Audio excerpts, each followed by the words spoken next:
কারণ সেও দাঁড়ে দাঁড়ে জনে জনে হাত পাতে যে দিকটা পায় সন্ধ্যাবেলা তার পেটের যোগান দেওয়ার জন্য সেও দোকানে ঢুকে কিছু কেনার জন্য তাকেও তো আপনার আমার মতো বেড দিতে হয়। তার জিনিসপত্রের দাম যে হারে বেড়েছে সেই হারেই তো তাকে বেড দিতে হয়। আপনি তো তার খাবারটার উপরে আঘাত দিলেন, তা আপনি বাকি রাখলেন কারে এই দেশে?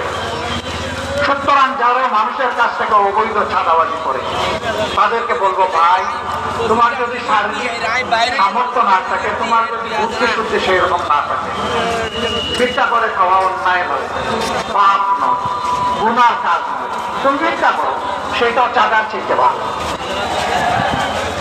তবু আল্লাহর রাস্তায় চাঁদা না, চাঁদাবাজি করছে বাংলাদেশ জামাত ইসলামী জনগণই বলে সবচেয়ে মজবুত।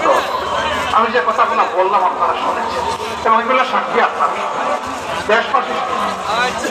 কই আমাদের একটা কর্মী সেই রকম দলবল নিয়ে তো কোথাও চাঁদাবাজির উৎসব পালন করছেন? হ্যাঁ, কোথাও আমাদের কানে সামান্য কোনো ব্যতিক্রম আসছে সাথে সাথে আমরা খপ করে তার গলায় দেব। জামাত ইসলামীকে কোনো সুযোগ নাই।